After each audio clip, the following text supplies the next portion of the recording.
여러분, 우리가 사사기 13장을 지난주 함께 살펴보면서 우리가 놀라워했던 이유가 무엇입니까? 역시 우리 하나님이야. 그럼 그렇지. 우리는 하나님의 그 마음을 보았기 때문에 놀라워했던 것 아닙니까?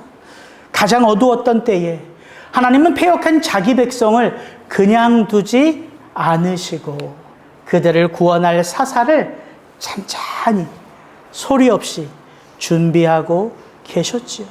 사사기 13장에 보여지는 하나님의 그 이름, 여호와, 여호와의 사자, 여호와의 영. 성경의 그 한 장에 그 삼위 하나님의 그대로 담겨진 말씀들은 그렇게 많지 않습니다. 그렇게 하나님은 그 패역한 때에 가장 강력한 힘으로 타락한 그 백성들 가운데서가 아니라 불임의 한 가정을 친히 찾아가셔서 여인의 뱃속으로부터 이스라엘을 구원할 하나님의 거룩한 나실인을 준비하고 계셨지요. 그럼 그렇지. 역시 우리 하나님이셔. 여러분, 성경을 읽다가 그 하나님을 이렇게 체험하게 되면 여러분 힘나지 않습니까? 이 성경 이야기에 이렇게 삼손을 주장하고 타락한 이스라엘 백성들을 포기하지 아니하시고 끝까지 붙드시는 그 하나님이 나의 하나님인 것이 영적으로 체험되어지면 성경 읽을만 나는 거 아닙니까? 살만 나는 거 아닙니까?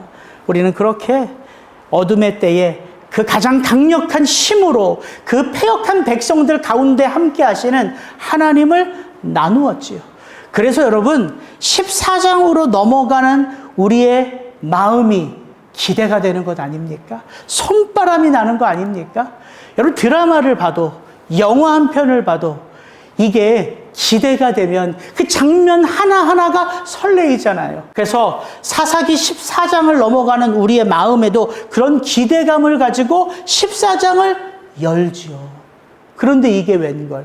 14장을 읽어가는 우리의 마음이 그 본격적으로 시작되는 삼손의 삶 앞에서 여지없이 와르르 무너져 내립니다.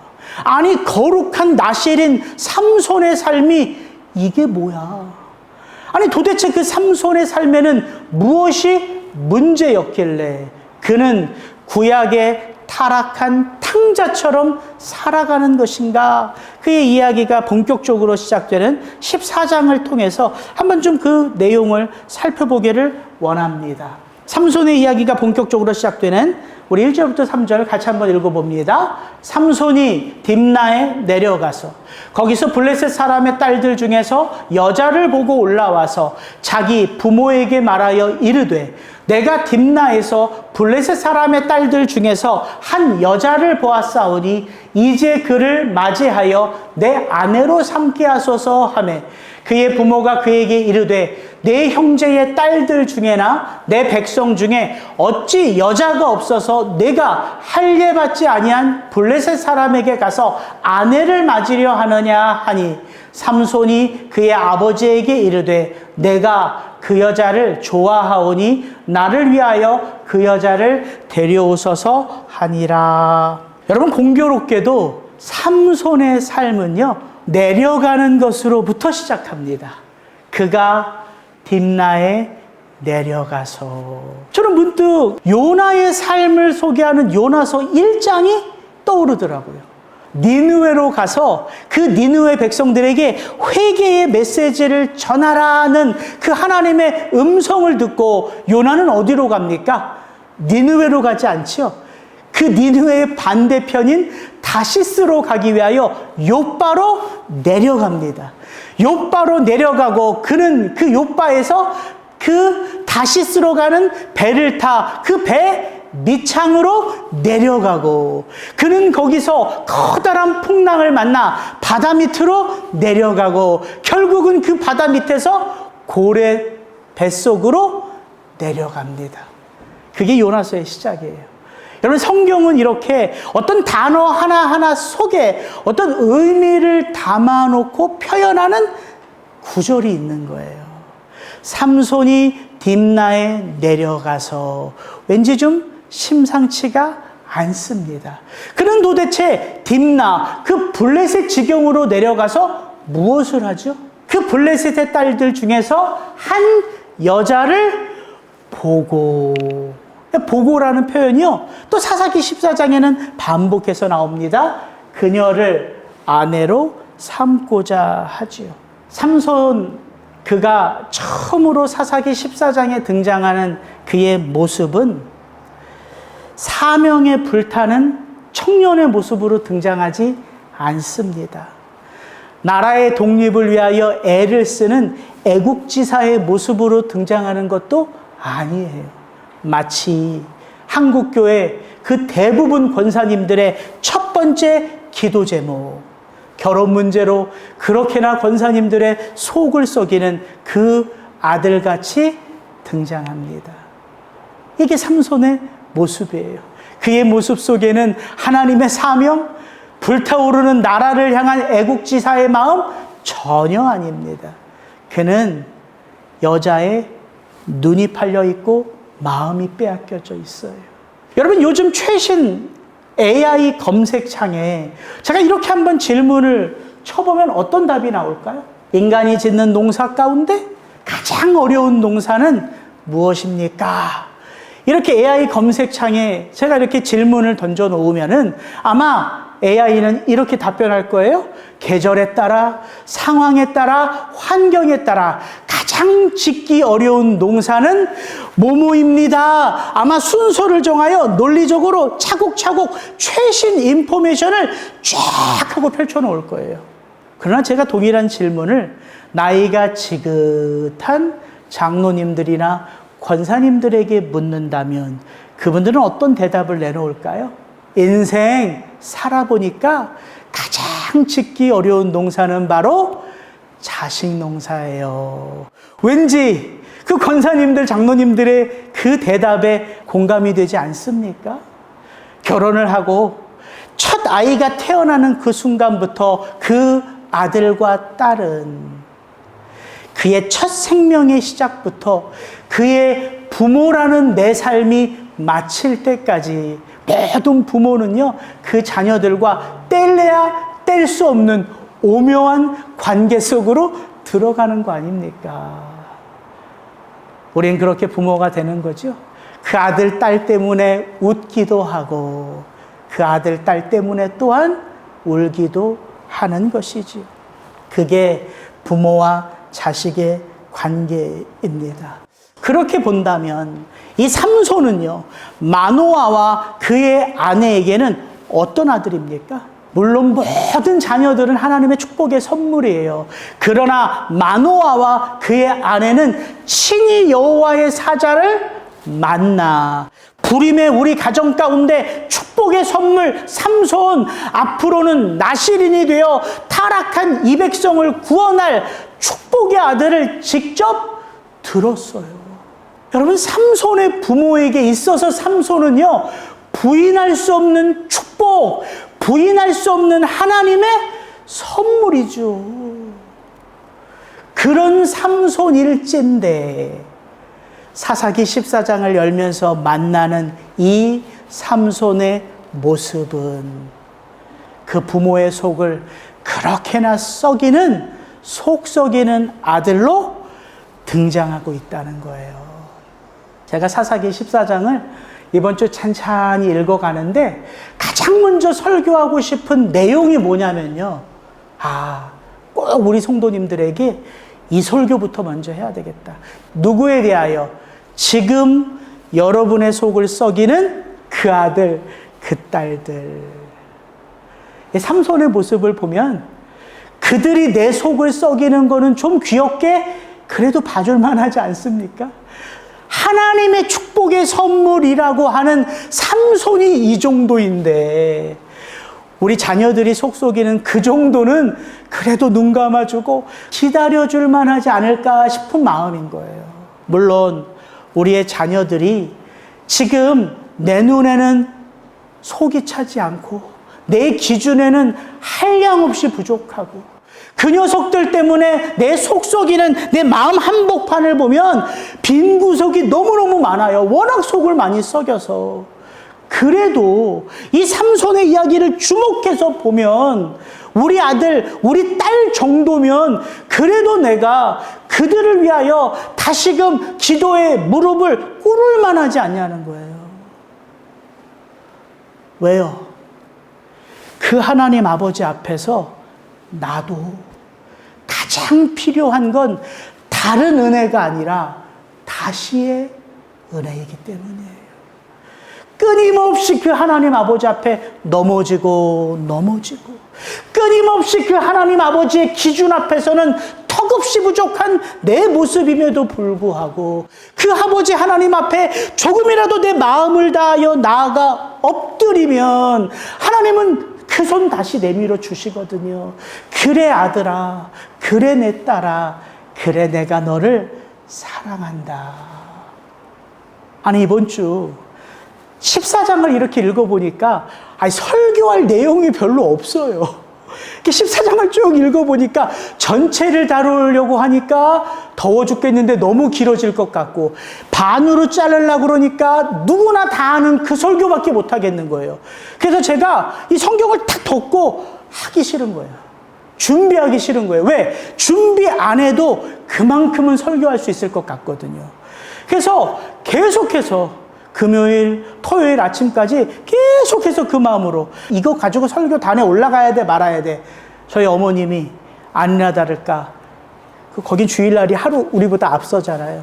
어머님 주일 예배 잘 들으셨어요? 하고 제가 문안 전화 드리면 어머니는 변함없이 말하거든요. 이 목사 내일 설교 변함없이 잘 준비했지? 그러세요. 항상 그렇게 질문하세요.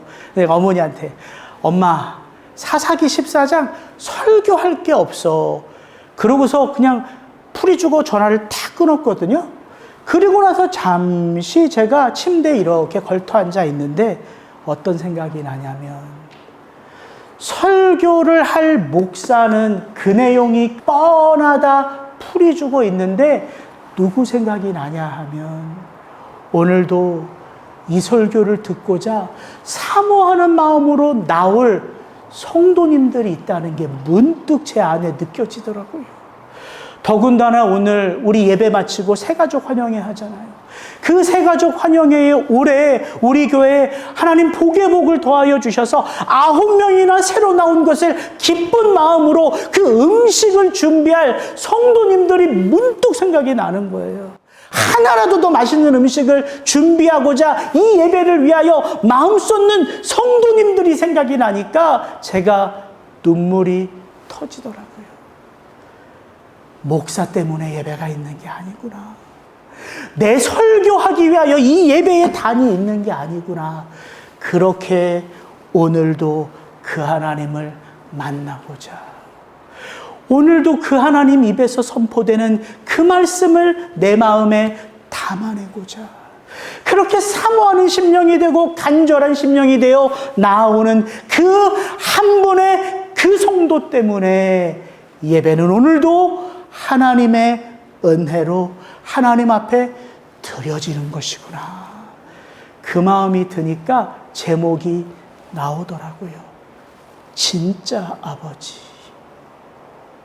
우리는 육신의 아버지가 아니라 하늘 아버지, 그 영의 아버지, 그 진짜 아버지를 만나고픈 그 마음으로 예배하는 것입니다.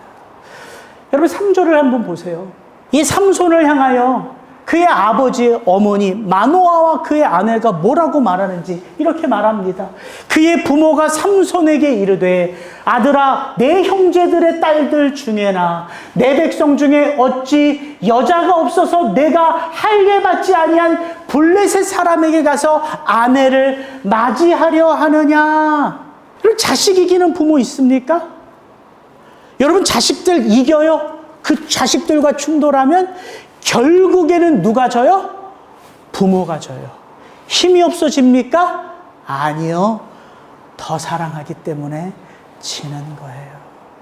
그렇게 삼손의 부모도 그 고집불통 막무가내 그 삼손의 그 투정 앞에 어쩔 수 없이 그 딥나로 함께 내려갑니다.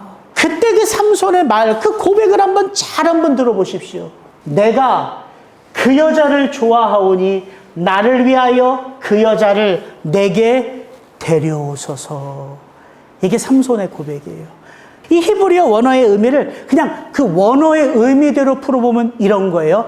내 생각에 내가 그 여자를 좋아하는 것이 옳으니 그 여자를 내가 아내로 맞이하겠습니다.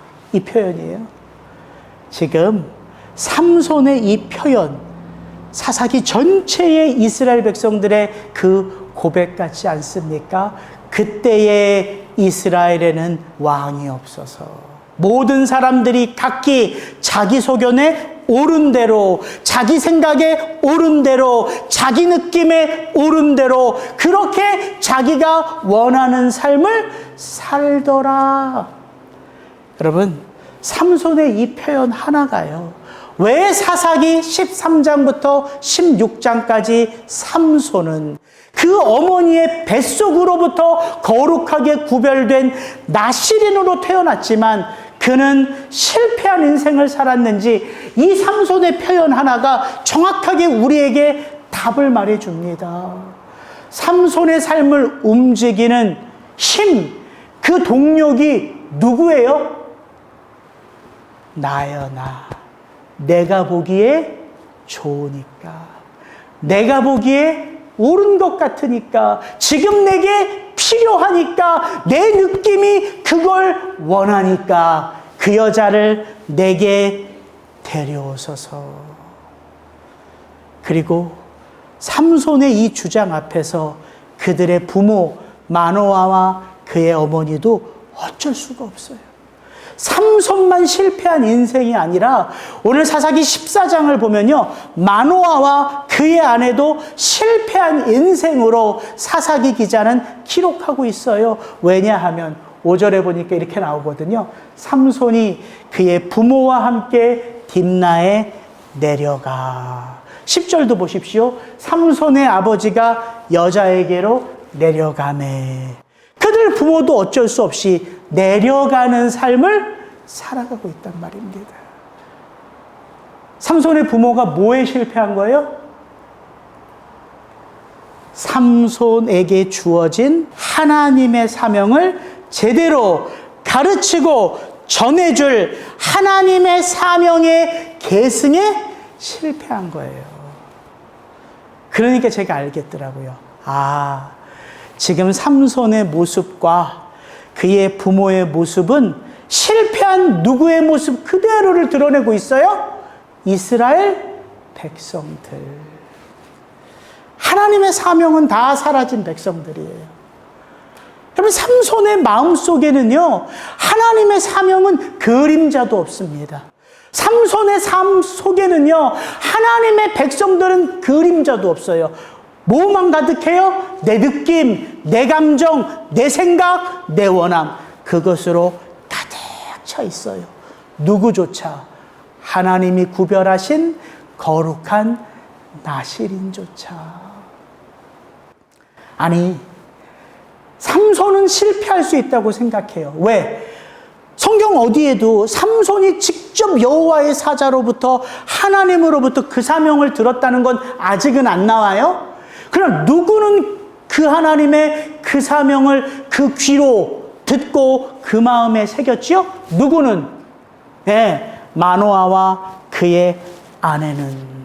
그렇다면 적어도 이 5절과 10절, 삼손의 부모가 삼손과 함께 딥나에 내려가매, 삼손의 아버지가 그 블레셋 여자에게로 내려가매, 이 말씀 앞에는요, 적어도 이런 표현 하나는 나와 있어야 되지 않겠습니까? 그렇게 딥나로 내려가는 아들의 발목을 부여잡고 그 길을 막는 아버지의 모습, 어머니의 모습은 나와야 되는 거 아니에요? 왜? 그들은 직접 여호와 사자의 그 음성을, 그 하나님의 사명을 들었으니까. 그들은 이렇게 말할 수가 있어야지요. 아들아, 나는 너의 출생 때에 죄송해요. 왜 이렇게 또 소리가 높아지죠? 하나님 아버지의 금성을 들었단다. 너는 보통 아들이 아니야. 하나님은 너를 통해서 이 타락한 이 백성을 구원하실 너는 하나님의 사람이야. 적어도 이 소리는 해줄 수 있어야죠. 적어도 그렇게 발걸음을 옮기는 삼손의 그 패역한 삶을 보며 적어도 가슴을 치며 하나님 앞에 나아가 엎드리는 부모는 있어야 되는 거 아닙니까? 제가 그 안타까움의 마음이 너무 제 마음 가운데 와닿더라고요. 그래서 여러분들에게 이 메시지를 드리고 싶은 거예요. 지금 여러분의 아들, 딸, 뭐가 필요하겠습니까?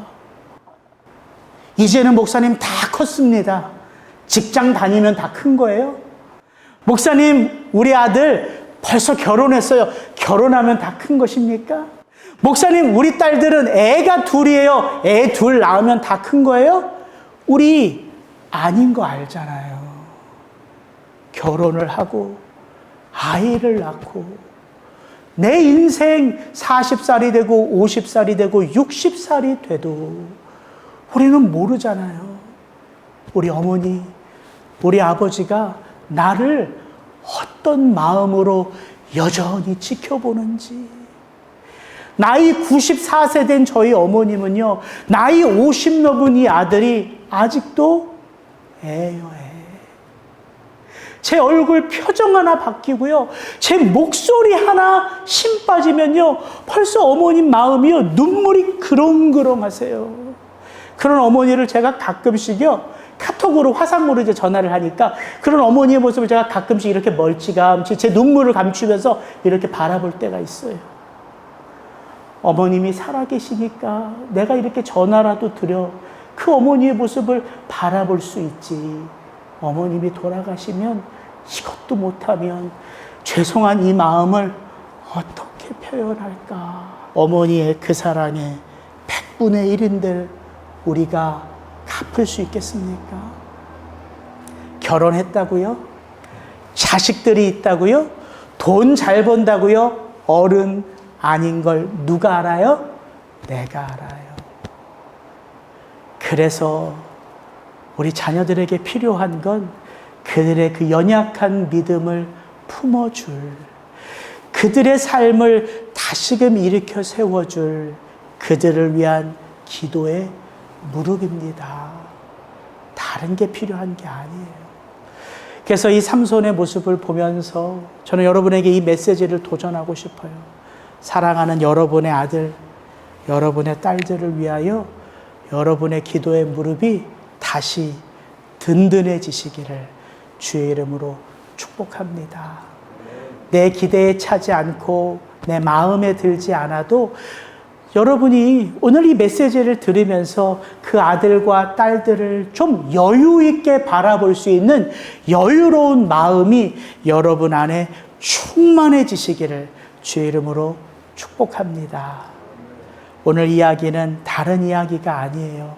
삼손의 실패, 그 부모의 무능력함 앞에 사실은 누가 계시다? 진짜 아버지가 계신다. 그 이야기를 우리에게 도전하는 거예요. 4절 같이 한번 읽습니다. 그때에 블레셋 사람이 이스라엘을 다스릴 까닭에 삼손이 틈을 타서 블레셋 사람을 치려 함이었으나 그의 부모는 이 일이 여호와께로부터 나온 것인 줄은 알지 못하였더라. 여러분, 이 4절의 말씀이요, 잘못된 번역이에요. 개역 개정이 이렇게 번역을 해놔서 제일 오해받는 사람이 누군지 알아요? 삼손이 제일 오해받고 있어요. 이 번역을 가만히 읽어보면 이게 개역 개정의 번역인데 지금 삼손이 뭐하고 있는 것 같아요? 겉으로는 방탕한 삶을 사는 것처럼 보이나 그 속으로는 무엇을 보고 있어요? 블레셋을 칠 기회를 엿보고 있는 것처럼 해석되지 않습니까? 히브리어 원어를 보면 이렇게 나와 있지 않습니다. 틈을 보는 주체는 삼손이 아니에요. 하나님이에요. 그래서 NIV 성경은 이렇게 번역해 놨어요. His parents did not know that this was from the Lord. 그 Lord는 어떤 분이냐? Who was seeking an occasion to confront the Philistines. For at that time they were ruling over Israel. 이게 원어 그대로의 번역이에요. 그래서 현대인의 성경은 개역 개정의 이 말씀을 이렇게 아예 바꿔버렸어요. 요 같이 한번 읽습니다. 그의 부모는 이것이 여호와께서 계획하신 일인 줄을 알지 못하였다. 그때 이스라엘은 블레셋 사람의 지배를 받고 있었는데 여호와께서는 삼손을 통해 블레셋 사람을 칠 기회를 찾고 계셨다. 4절의 의미가 이제 정확하게 캐치가 되시죠? 삼손은 탕자처럼 보여진 게 아니라 탕자였어요. 그래서 5절부터 10절까지 삼손의 모습은 그 나실인의 모든 규례를 다 어겨버리잖아요. 나실인은 포도주 마시면 안 돼요. 포도나무의 솟아는 쳐다도 보면 안 돼요. 당연히 포도밭에는 안 가야 되겠지요. 근데 그는 버젓이 포도원으로 들어갑니다. 그리고 사자를 찢어 죽여요. 나실인은 부정한 것 만지면 돼요? 안 돼요? 안 돼요. 나실인의 규례를 어기는 거거든요. 그래서 나실인은 시체 만지면 안 됩니다. 부모가 죽어도 나실인의 규례 가운데는 그 부모를 만지면 안 돼요. 부정한 거니까. 근데 삼손은 그 사자의 시체를 들춰보지요. 그리고 거기서 꿀을 빼서 먹어요. 그리고 그 꿀을 누구에게 줘요? 부모에게 줘요. 그리고 그는 자기의 삶이 잘못된 걸 알아요? 몰라요? 알아요. 그래서 부모에게는 어디서 그 꿀이 나왔는지를 밝히지 않잖아요. 삼손은 모든 나실인의 규례를 다 깨뜨리고 있습니다. 삼손은 방탕한 척을 하는 게 아니라 방탕한 거예요.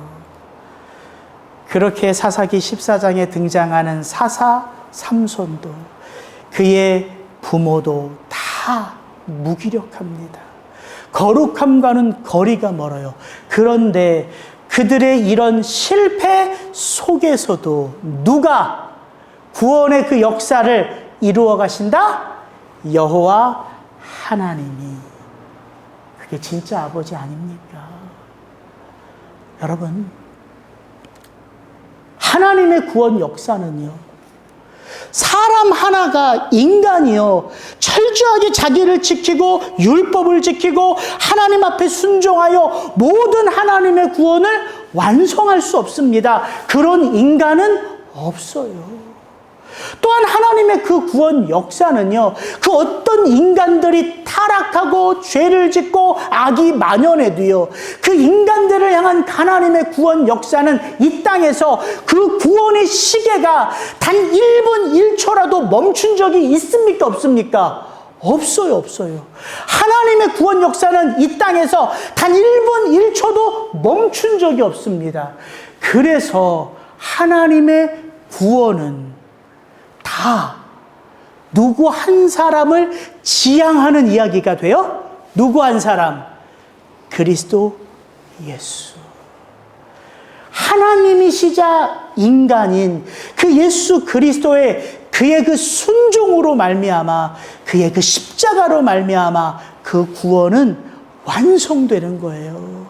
그래서 삼손의 이야기 속에는 그의 타락, 그의 부모의 무기력함을 드러내는 게 아니라 그의 그 타락과 그의 무기력함조차도 실은 하나님께서 이스라엘과 블레셋을 충돌하셔서 그들 안에 구원을 이루는 하나님의 구원 역사로 그 이야기를 밝히 보여주고 있는 거예요.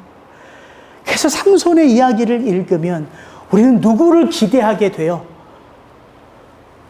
거룩한 나실인으로 태어난 삼손이 아니라 그렇게 태어나도 하나님의 말씀을 지킬 수 없는 삼손 같은 인간이 아니라 온전하신 그 하나님, 온전하신 사람, 단 한순간도 하나님의 말씀을 어기지 않고 단 한순간도 그 악하고 어두운 세상 가운데에 한치의 오차도 없이 그 하나님의 그 때를 향하여 믿음의 걸음을 옮기시는 그분 예수 그리스도를 기대하는 거예요. 그래서 여러분, 이건 이제 얘기하고 마칠게요. 우리가 진짜 하늘 아버지를 만났다면 그 진짜 하늘 아버지 안에서 펼쳐지는 그 구원의 삶은 저와 여러분의 인생 가운데 어떻게 펼쳐지는지 그것 하나만 좀 적용하고 오늘 말씀을 마치려고 해요. 저는 이 말씀이 너무 좋아요. 하나님의 구원 역사에 대하여 사도 바울은 어떻게 노래하는지 잘 한번 들어보십시오. 그러므로 우리가 이제부터는 어떤 사람도 나조차도 육신을 따라 알지 아니하노라. 비록 내가 그리스도 그분도 육신을 따라 알았으나 이제부터는 그같이 알지 아니하노라. 그런즉 누구든지 그리스도 안에 있으면 새로운 피조물이라. 이전 것은 지나갔으니 보라 새 것이 되었도다. 여러분, 저와 여러분 안에서 펼쳐져 가는 그리스도 예수 안에서의 구원은 새 창조의 역사예요. 그래서 바울은 어떻게 노래하냐면 그 새 창조는 우리 모두가 새로운 피조물이라는 거예요. 어떤 삶을 살았어도, 어떤 죄를 졌어도, 어떤 삶 가운데 그 구렁텅이 가운데 빠져 있어도 우리 모두는 그분 안에서 새로운 피조물이라는 거예요. 그리고 바울은 이 새로운 피조물이 살아가는 그 역사를 에베소서에서는 이렇게 노래합니다. 너희는 그 은혜에 의하여 믿음으로 말미암아 구원을 받았으니 이것은 너희에게서 난 것이 아니요 하나님의 선물이라. 행위에서 난 것이 아니니 이는 누구든지 자랑하지 못하게 함이라. 우리는 그가 만드신 바라. 그러면서 이 NLT 버전은 우리는 그가 만드신 바라, 이거를요 어떻게 번역했냐면 이렇게 번역했어요. For we are God's masterpiece. 우리 모두는 그리스도 예수 안에서 지금 구원받고 구원받을, 결국은 그 구원이 완성될 우리는 다 하나님의 걸작품이라. 이렇게 노래한다고요. Masterpiece. 우리 집안 모두가요 휴대폰을 바꿨어요. 아이폰 16입니다. 최신 걸로는 안 바꿨어요. 저희가 아이폰 12, 12를 썼는데 공짜라는 거예요. 이 16이. 왜 이제 17이 새로 나오거든요. 그래서 공짜니까 이거 바꾸라고 계속해서 메일이 오는 거예요. 와이프가 귀찮아서 이걸 안 바꾼다는 거야. 그래서 제가 조르고 한 3개월을 졸랐던 것 같아. 여보 이거 공짜인데 남편 이거 하나 못 해줘? 그래서 바꿨어요. 여러분, 이건 마스터피스가 아니에요. 이건 상품이에요.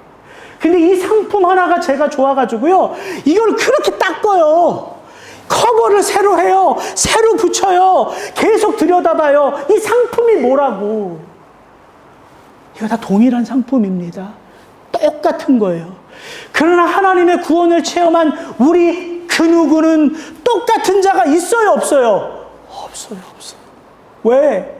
우리 모두는 다 그분의 마스터피스이기 때문에, 걸작품이기 때문에. 구원을 체험한 사람들은요, 진짜 아버지를 체험한 사람은요, 내가 누구인지를 기억하는 거예요. 그래서 오늘 삼손의 이야기를 통해서 우리가 붙들어야 될 메시지는 다른 게 아닙니다. 내가 아무리 형편없어도, 우리의 자녀들이 내 눈에 보기에는 아무리 형편없어도 무엇을 믿는 거예요? 그는 하나님의 걸작품임을 믿어주는 거예요. 그래서 다시 하나님 앞에 나아가서 엎드릴 수 있는 거예요.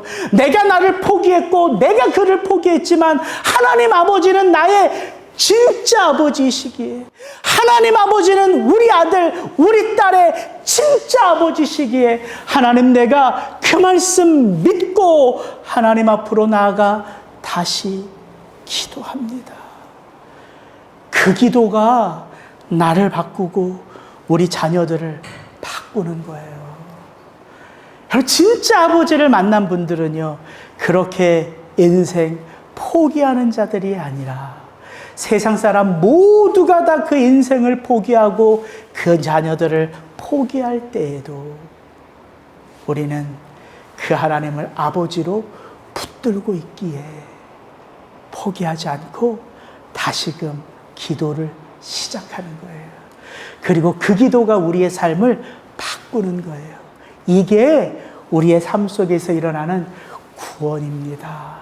그리고 사도 요한, 그 사랑의 사도는 이 구원에 대하여 우리에게 너무 따뜻한 메시지를 들려줘요. 이거 같이 한번 읽고 기도하죠. 요한일서 3장 1절부터 3절입니다. 같이 한번 읽습니다. 시작. 보라, 아버지께서 어떠한 사랑을 우리에게 베푸사 하나님의 자녀라 일컬음을 받게 하셨는가. 우리가 그러하도다. 그러므로 세상이 우리를 알지 못함은 그를 알지 못함이라. 사랑하는 자들아, 우리가 지금은 하나님의 자녀라. 장래에 어떻게 될지는 아직 나타나지 아니하였으나 그가 나타나시면 우리가 그와 같을 줄을 아는 것은 그의 참모습 그대로 볼 것이기 때문이니 주를 향하여 이 소망을 가진 자마다 그의 깨끗하심과 같이 자기를 깨끗하게 하느니라. 여러분, 집에 가셔서요, 이 요한일서 3장 1절부터 3절을 조용히 한번 읊조리듯이 한번 읽어보세요. 마음이요, 너무 따뜻해질 거예요. 사랑하는 아들아, 보라, 너희 아버지께서 너에게 어떠한 사랑을 베풀었는지, 그래서 너로 내 아들이라 내 딸이라 일컬음을 받게 하셨는지 아들아 딸아 보라. 사랑하는 아들아, 네가 그렇게 세상의 인정을 받고 싶은데 세상이 너를 알아주지 않을 때 낙심하지 마라.